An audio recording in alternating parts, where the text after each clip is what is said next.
going on, everybody? It's the El Toro Fuerte, and today I'm doing something a little bit different because after opening up the box, the Shonen Jump Legendary Decks 2 box, I felt a little bit nostalgic and really listening and reading about everybody's experience on how they got started in this game. It brought back a lot of memories, so I figured, you know what, I'll share my story with you all. And it's kind of similar to one of the other comments on the video in that I got started as my godson was actually very into Pokemon, and my younger cousin was as well, and they were around the same age, so I'd buy them Pokemon cards. And one day I walked into a shop, Showtime cards, and I learned a little bit about Yu-Gi-Oh! And was told that it was the next best thing, and and I looked at the artwork and I thought, wow, these are pretty cool. And one guy showed me the value, and at the time I was early 20s and thought, well, you know what, I can collect some of these, put them away, and watch them appreciate.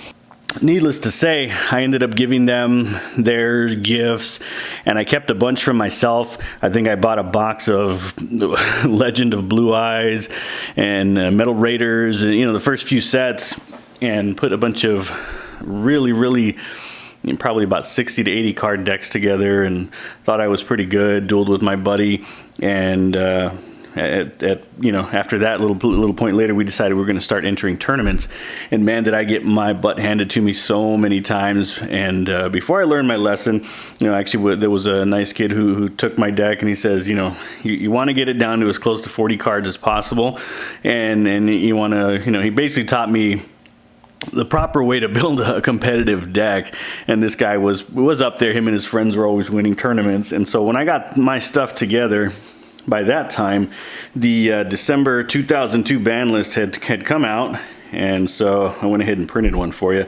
So by the time I got my stuff together, this is what I was using. What I was our guide right here, our ban list. So you can see there were no ban lists. It was just limited and semi-limited. December of 2002, Cyberjar, the Exodia pieces, Jinzo.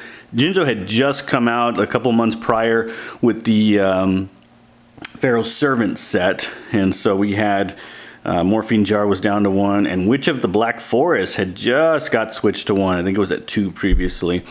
Then you can see your magic or spell cards. Well, they used to be called magic cards.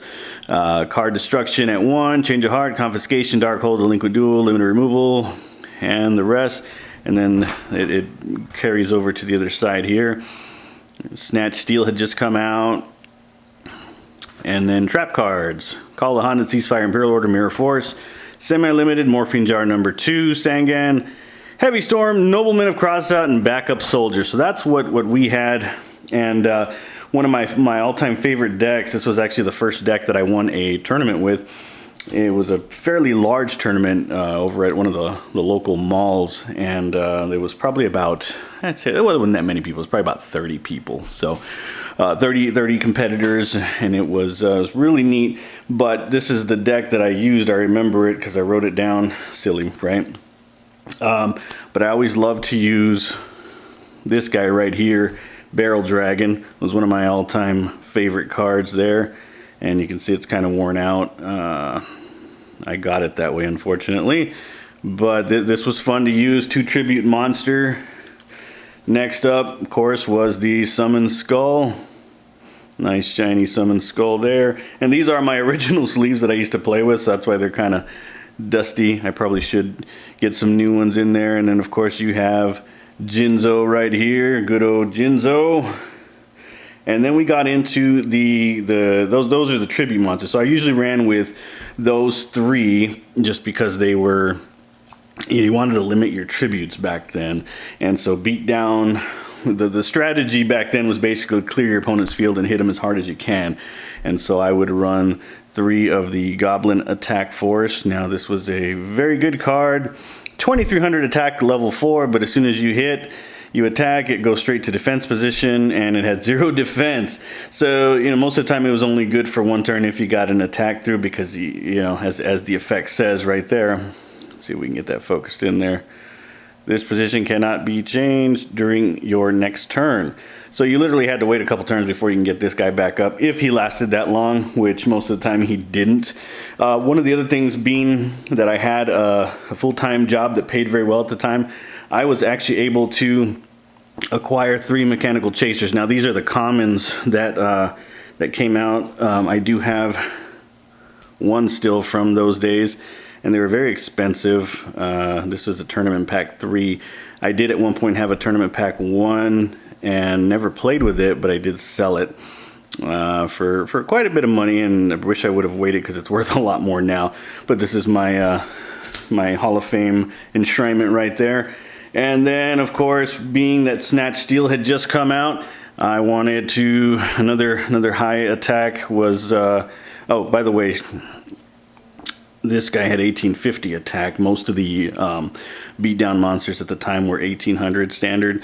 Same with Gearfried here. The good thing about Gearfried is that any equip card this card is equipped to is automatically destroyed. So Snatch Steel, if an opponent wanted to Snatch Steel this guy, they couldn't. So that's one of the reasons I threw him in there.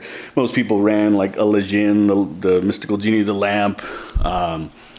I think there was a Harpy's brother, and some 7-colored fish was another one. Cannon Soldier, one of my all-time favorite cards.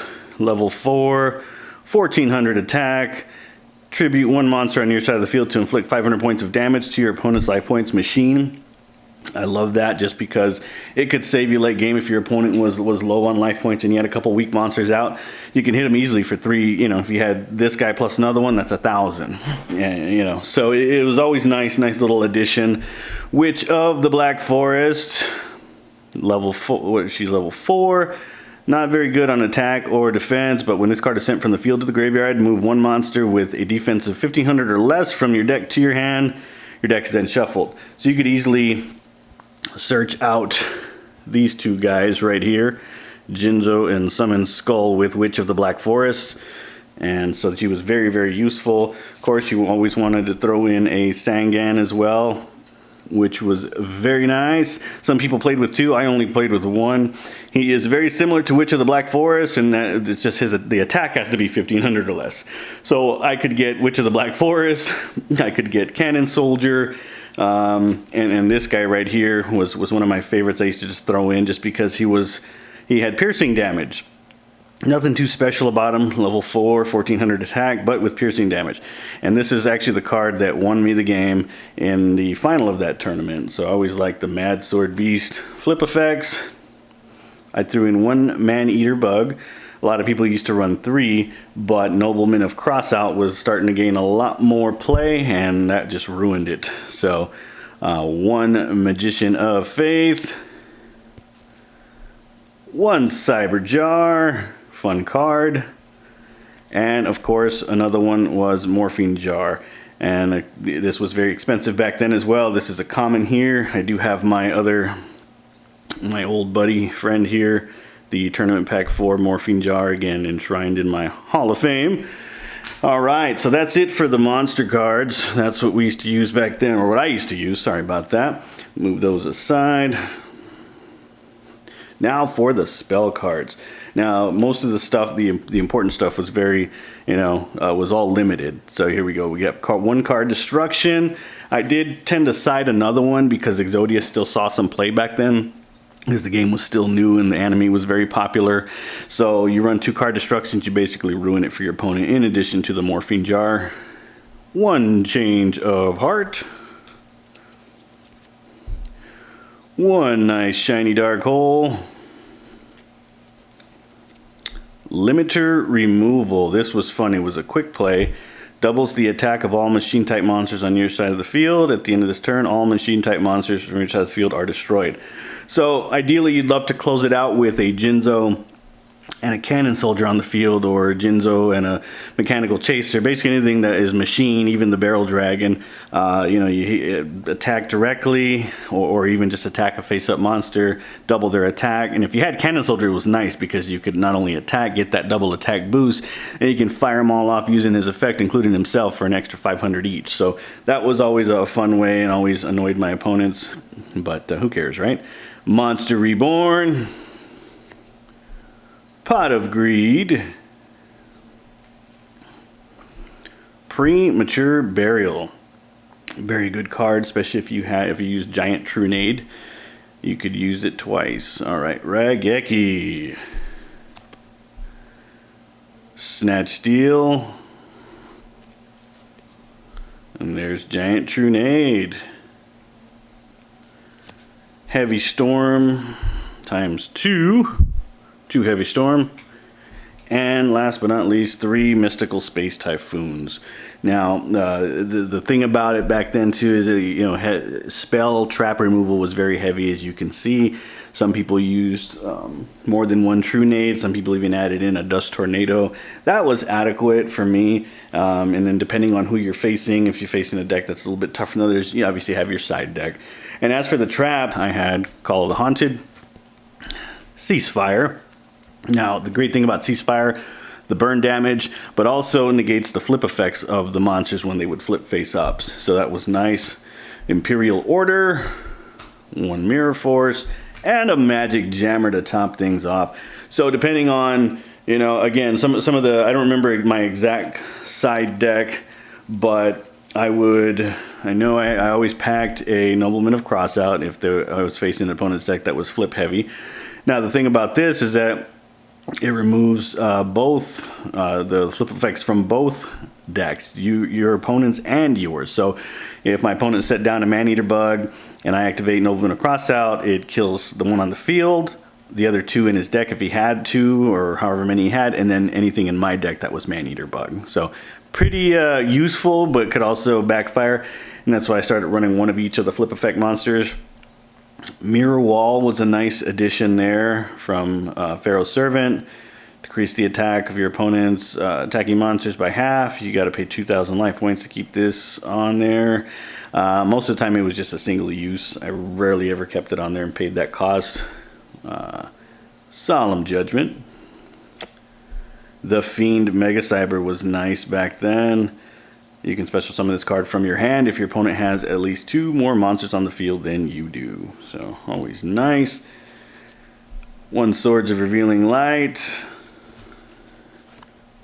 Share the Pain was kind of a fun card to use. Tribute 1 monster on your side of the field. Your opponent must tribute 1 monster on their side of the field. And then, when things got rough, I would throw this card in there. Rush Recklessly.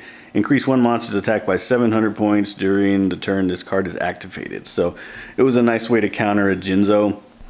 One of the combos that I was talking about, I don't know if it's really considered a combo, I guess it is, right? If it involves any more than 1 card, but was having, ideally I'd love to have these guys, you know, at least a Cannon Soldier and a Jinzo. That way there weren't, you know, any surprise traps that could get you on your turn, and basically go to attack either their face-up monsters or, you know, clear their field with Regeki, go to attack, activate our limiter removal, basically doubling the attack of each of these guys, which would bring it, you know, very, very high. Jinzo would go to 48, and Cannon Soldier 28, and, you know, Mechanical Chaser doubles as well. You hit him. If that didn't do it, then you activate Mr. Cannon Soldier, you know, tribute this guy, so that hits him for 500, this guy 500, and at the end tribute himself. So altogether, that's an extra 1,500 damage of, you know, to these guys, to your opponent, which was always nice to do if you could pull that off. Okay, so one of the other cards that the other combos or little whatever we do back then is if we had a Witch of the Black Forest or a Jinzo or a Sangan, you know, primarily those are the ones we'd target with Call of the Haunted, you know, being that spell and trap removal was so prevalent back then.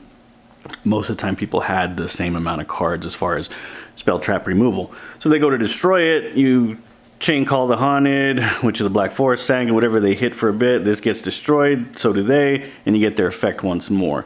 The other cool thing about it was Jinzo. You activate this, you bring out Jinzo, he negates this gets destroyed, Jinzo stayed on the field. So it was really nice, almost like an extra Monster Reborn specifically for Jinzo. Quick way to get, you know, him into the graveyard, or Barrel Dragon or somebody else was Magic Jammer. You do have to discard a card, but also, you know, Monster Reborn. Change of Heart, Snatch Steal were 2 great ways to get that done, and then the other one was Premature Burial. Utilizing Premature Burial, you bring out one of your monsters, he's alive, activate Giant Trunade, bring this back to your hand. Now the rule back then was that Premature Burial was not destroyed, therefore your monster would stay on the field. You can use it again, bring out another big hitter from the graveyard. So that was our way of getting things done back then, and the rest of the cards kind of speak for themselves. One of the other nasty ways to combo, if your opponent had some set spell and trap cards, was to activate the Giant Trunade, get them back in their hand, and then play a card of destruction to get them to discard everything and draw from their deck. So sometimes that backfired, but more often than not it threw off their combos pretty bad. And then, you know, depending on what they had in their hand, if it was something strong, you could always activate a Monster Reborn and, you know, poach from their graveyard, which was very fun to do. The other thing obviously we used to use a lot was the Imperial Order. Now, what a lot of people weren't aware of, and it wasn't very clear back there, but it was an official rule, is that you could chain Mystical Space Typhoon to this. So if my opponent had, you know, I activate, let's say, Pot of Greed, and they activate Imperial Order, and I chain this from my hand, or if it's on the field, I chain. Being that it is a quick play, it would destroy this before its effect could negate anything else. So then that would get destroyed. It was, when it happened, it was always fun, and you felt really cool about it. When it happened to you, it was not so much fun. So there you have it, guys. That was one of the first decks. Let me know if you like this kind of stuff. I figured it's fun to talk about. Brought back a lot of fun memories. These types of old cards and how things used to work back then. The game has changed so much, and I think it's better now than it's ever been. But back then our options were very limited. Again, this was December 2002. Pharaoh's Servant had just come out.